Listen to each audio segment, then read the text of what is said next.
삼성전자 주주분들 반갑습니다. 지원팀장입니다. 자, 오늘 2026년 1월 8일이고요. 오전 9시 21분을 지나고 있어요. 빠르게 한번 흐름 정리해 볼게요. 자, 오늘 옵션 만기일이죠. 자, 결론부터 먼저 말씀드리고 설명드릴게요. 오늘 무조건 차익 실현을 한 이후 2차 매수 또는 신규 진입 자리 이걸 노려봐야 되는데 4분기 실적 발표 일정을 보면서 우리가 이 매도 전략을 가져가야 돼요. 어제까지 증권사에서는 이 삼성전자 4분기 영업이익이 20조 원을 돌파할 것으로 전망을 했고 오늘 잠정 실적을 발표했죠. 작년 4분기 영업이익이 20조 원으로 잠정 실적이 발표되면서 전년 대비 이 208% 정도 상승을 해줬어요. 자, 이 JP모건의 경우 19.89조 원. 이 19.89조 원을 예상해줬었는데 20조 원이면 이미 주가에 반영이 된 거고 오늘 무조건 이 차익 실현을 해야 하는데 분명 오후장에 주가가 빠질 거예요. 자, 일단 이 3분기 실적에는 어땠나요? 자, 공시와 뉴스를 같이 한번 보시면 정말 좋았죠. 자, 영업이익을 12조. 이 12조를 기록하면서 전분기 대비 거의 3배가 뛰었었어요. 자, 그래서 그동안 주가 상승에 이바지를 했던 거죠. 근데 이 주가가 이 선반영이 되었다라는 이유로 이 11월에 조정이 나왔었죠. 그래서 이제는 이번 4분기 실적 발표에 대한 일정도 우리가 체크를 해봐야 되는데 자, 확정 실적은 1월 말에 나와요. 하지만 우리가 지금 확정 실적보다 더 중요한 이 잠정 실적을 우선적으로 봐야 된다는 거죠. 그래서 우리는 이제 이 매도의 관점을 가져가야 된다는 거예요. 자, 이런 사례가 굉장히 많죠. 이 실적이 좋을 거라고 평가를 해도 자, 발표가 나온 날에는 이 주가가 빠지는 모습 그런 패턴들이 굉장히 많아요. 자, 그럼 우리는 어떻게 해야 될까요? 이제 이 차익 실현을 한 이후 비중을 약간 덜어놓고 이 4분기 실적을 보고 대응해도 절대 늦지 않다는 거예요. 이 구간에서는 이 분할 매도라는 관점을 생각해 봐야 돼요. 이 차트에는 이 상승만 하는 차트는 절대 없죠. 단기적인 저점이 나오는 조정이 한 차례씩 나오면서 이 계단형으로 꾸준한 상승을 하기 때문에 우리도 단기적인 고점에서 이 분할 매도를 하고 저점에서 다시 들어가는 2차 매수 또는 신규 진입을 해야 된다는 거죠. 자, 먼저 이 12월 말과 비교를 해서 외인들의 매매 성격에 초기 신호가 나타나요. 이 26일 당시 외인들의 움직임을 좀 보면은 답이 어느 정도 나오는데 이 환율이 하락하자마자 외인들이 이 저점에서 빠르게 매수에 들어오는 모습이 포착이 되었었죠. 눈으로 확인이 되고 있어요. 자, 현재 외국인 보유 비중. 자, 약 52% 수준인데 이 구간에서만 1000만 주 이상 순매수를 했다라는 거죠. 이걸 단순히 이유 없이 매수했다고 볼 수 있을까요? 아니죠. 이 중장기적으로 계속해서 오를 가능성을 보고 들어온 매수라고 보는 게 맞아요. 자, 그리고 29일과 30일의 흐름을 좀 볼게요. 이때 당시에 2025년 기준 매매 가능일이 이 두 날밖에 남지 않은 상황이었죠. 자, 이렇다 보니까 이 기관과 이 외인들의 차익 실현 물량이 출회되면서 윗꼬리가 달리는 흐름이 나타난 거예요. 이건 이 급락할 신호라기보다 연말 정리 매물 성격으로 해석하는 게 합리적이고 보유 확정용 매수 성격을 지녀요. 그리고 코스피 지수가 지금 4,500을 뚫어준 상황인데 이 핵심 동력은 명확해요. 바로 메모리 반도체 업황 회복이에요. 하지만 1분기 딜엔 가격이 60% 상승을 한다는 전망이 나오고 있고 이 낸드 가격 또한 1분기 낸드 계약 가격은 전분기 대비 이 33%에서 38% 상승할 것으로 예상이 되죠.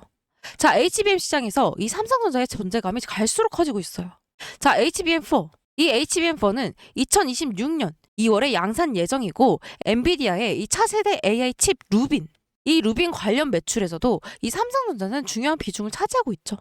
자, 2025년과 다르게 2026년 초부터는 이 메모리와 AI 서버 관련 실적 기대감이 숫자로 확인되는 단계예요. HBM4 차세대 AI 서버용 메모리 증설 계획이 연기 없이 진행 중이고 중장기적으로 우상향할 수밖에 없는 그림이 나오는 게 맞죠. 자, 추가로 내일까지 이 미국 라스베이거스에서 CES 행사가 열리죠.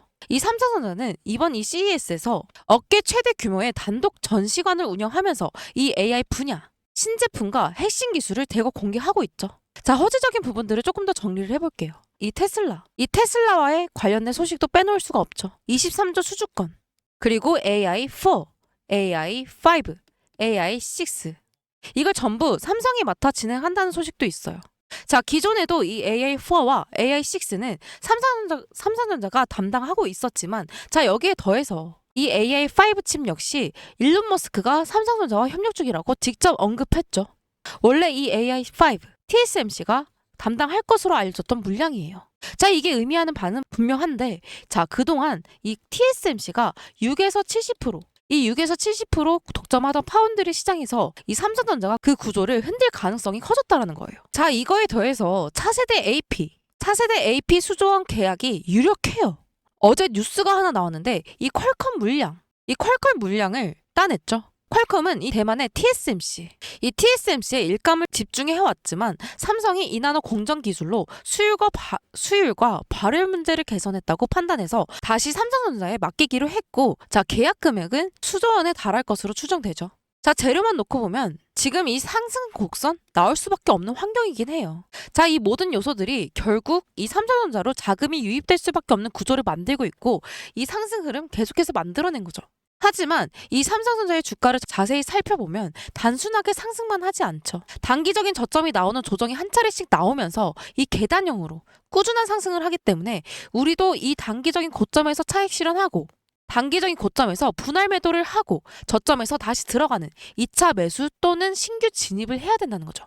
자, 결론적으로 말씀드리면 이 삼성전자 단순 테마 종목이 아니에요. 단기 기대감 중심도 아니죠. 이 지수와 외국인 포지션, 이 외인들의 포지션과 함께 레벨이 바뀌는 종목이에요. 자, 지금 중요한 건 얼마까지 갈까가 아니죠. 단기 고점 구간에서 단기적인 차익 실현을 하고 조정 구간에서 어디서 다시 살 수 있는가, 이거예요. 조정은 이 외인들이 알려주고 이 타이밍을 잡는 것이 핵심 전략이죠. 외인들의 매매에 따라 상승과 조정은 반드시 반복돼요. 우리는 이 상승하는 과정 속에서도 이 단기적인 고점에서는 차익 실현하고 조정 구간에서는 추가 매수 또는 신규 진입을 통해 이 수익을 극대화하는 전략을 세워야 한다는 거예요. 이게 단기 수익처럼 보일 수 있지만 결국엔 이 중장기적으로 훨씬 더 큰 수익을 만들 수 있는 방법이라는 거죠. 자, 다시 한번 강조드리지만 아무리 이 호재가 많아도 이 상승만 하는 주가는 없죠. 주가는 결국 이 외인들의 매집, 그리고 차익 실현, 그리고 재매집, 이 세 가지의 과정들 속에서 움직여요. 자, 실제로 12월 29일과 30일 대부분의 외인들이 매도를 했죠. 이때 당시에 주주님들께서 저한테 물어봤어요. 이들이 빠져나가는 거냐, 이거 떨어지는 거 아니냐, 이렇게 생각하시는 분들도 계셨는데 어떤가요? 계속해서 말씀드렸듯이 이 연말 정리 매매 성격의 일부 물량이 뿐이었다는 게 확인이 되었죠. 자, 외인들의 보유 수량을 보시면 이 JP모건의 경우 3,600만 주, 이 3,600만 주를 가지고 있고, 이 모건스탠리의 경우에는 3,700만 주를 가지고 있죠. 자, 여전히 엄청난 물량을 보유하고 있어요. 자, 그렇다면 앞으로 이 삼성전자 어떻게 봐야 될까요? 이 시가총액 1위로, 그리고 이 24만 원대를 터치한 시점이에요. 이 구간에서 우리가 봐야 될 건 이미 시장에 반영된 이 재료들이 아니라 앞으로 나올 이벤트, 그리고 외국인 포지션 변화죠. 자, 오늘 옵션 만기일이라고 했는데 이 외인들 점차 콜옵션에 베팅을 하는 게 보이시죠? 자, 앞으로 엄청난 급락이 나올 건 아니지만 어느 정도 이 단기적인 하방 압력이 나올 거기 때문에 이 보험성으로 대비해야 된다는 거예요. 자, 그래서 지금은 이평선의 흐름, 외국인 수급, 옵션 포지션까지 모두 함께 체크해야 되는 자리이고, 다만 분명한 건 우리가 현 구간에서 이 단기적인 차익 실현을 하고 앞으로 나올 단기적인 저점을 잡아서 이 매수 기회로 만들 수 있다라는 거죠. 이 타이밍을 잡는 게 핵심이에요. 오늘부터 이 방향성이 더 명확하게 드러날 거고, 이 방향성에 따라 이 등락이 반복될 거예요. 자, 그럼 이 흐름을 이용해서 올라갈 때 팔고 내려갈 때 사는 일명 외인, 이 외인의 매매에 따라가는 전략이 가능한 구간이 될 거라는 거죠. 자, 많은 분들이 물어보시는 게 왜 너는 올라갈 때 팔래? 왜 내려가는데 사래? 사실 이게 뭐 보통 미친 게 아니죠. 자, 근데 여러분 생각해보면 이게 다 전략이에요, 전략. 자, 어디까지 올라갔을 때 팔고 어디까지 내려갔을 때 사느냐. 제가 이거 진짜 귀신같이 잘 쳤거든요. 매일매일 이 수급량, 거래량, RSI, MACD, 이평선 배열, 매물대, 뉴스, 재료, 증권사 목표가까지 이걸 전부 다 하루 종일 보고 있는 제가 이 수익을 극대화하는 전략을 세우는데 최적화가 되어 있다. 이런 뜻이에요. 자, 정리해서 다시 말씀드릴게요. 현재 이 삼성전자, 이 외인과 이번 주와 다음 주 움직임 정말 중요해요. 이 시점에서 우리들은 이 시장의 상황과 모든 것들을 실시간적으로 확인하고 이 안전한 자리를 찾는다면 기회를 잡고 이 수익을 극대화시킬 수 있는 전략을 세울 수 있겠죠. 자, 그럼 우리는 어떻게 해야 된다? 이 외인이 매매하는 그 타이밍, 이 타이밍을 노려야 한다. 자, 올라갈 때 등락을 반복하죠. 저항선 돌파하고 지지선 구축하고 다시 저항선 돌파하고 지지선 구축하고 다시 저항선 돌파. 이게 반복되는 거거든요. 이러려면 물량을 모아야 하니까 이런 그림이 나올 수 있는 거예요. 이때 우리는 무조건 매매해야 한다. 자, 여기서부터 여기까지가 3%라고 가정을 해볼게요.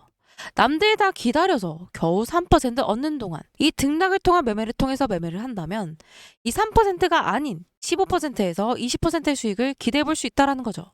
자, 그런데 제가 이렇게 타점 잡고 신호 드리면 꼭 조금 더 있다가 물리고 이 신호를 못 따라오시는 분들이 계세요. 신호를 못 봤다라거나 정말 많이 속상하더라고요. 그래서 방법을 바꿔서 이제 숟가락을 들고 여러분들 입에 그대로 넣어드릴 거예요. 이 매수 타점, 매도 타점 그냥 제가 문자로 다이렉트로 보내드릴 거예요. 자, 상단에 번호 하나 띄워드릴게요. 상단에 보이는 제 번호 010-8691-0229 이 번호로 삼성이라고 문자 남겨주시면 전 여러분들을 구독자님이라고 저장한 후에 이 매수 타점, 매도 타점, 사인 전부 다 잡아서 이 실시간적으로 문자 보내드릴 거예요. 자, 다시 한번 상단에 보이는 제 번호 010-8691-0229 이 번호로 삼성이라고 문자 남겨주시면 전 여러분들을 구독자님이라고 저장한 후에 이 매매 타점마다 문자 보내드릴 거예요. 이게 단체 문자로 가는데 최근에 누락되는 경우가 좀 많아졌더라고요. 이게 문자가 너무 많이 와서 그런데 만약에 누락이 되신 분들이 계시다면 누락 그리고 삼성 이렇게 다음날 오전 8시 이후에 한 번 더 보내주시면 누락되신 분들 먼저 순차적으로 도와드릴게요. 그러면 여러분들은 구독 그리고 좋아요 한 번씩 해주셔야겠죠. 자, 이렇게 되면 가끔 몇몇 분들이 물어보세요. 이 주식 그렇게 잘하면 너 혼자 해먹지 왜 남들 퍼주냐고. 제가 이 주식으로 3억을 잃었었거든요. 이때가 벌써 9년 정도 됐는데 아, 이거 진짜 한강 가야 되는 건가 싶기도 했어요. 이때 당시에 이 주식 투자에 대해서 알려주신 분이 단 한 분도 없었거든요. 이걸 포기를 해야 되는 건가 싶기도 했는데 포기가 안 되더라고요. 포기를 안 했기 때문에 제가 이 자리까지 올 수 있었는데 그래서 저 같은 분들이 더 이상 없으셨으면 하는 마음이 들더라고요. 그래서 이 유튜브를 통해서 도와드리려고 하는 거예요. 이 주식은 혼자 하면 너무 외롭고 힘들거든요. 이 선생님이 필요하고 같이 갈 동료가 필요해요. 전 여러분들의 이 선생님과 동료가 되어드릴 거고 여러분들은 제게 이 동료가 돼주시는 거죠. 그러니까 여러분 혼자 하지 마세요. 제가 꼭 도와드릴게요. 자, 오늘도 영상 끝까지 시청해주셔서 너무 감사드리고요. 지원팀장이었습니다.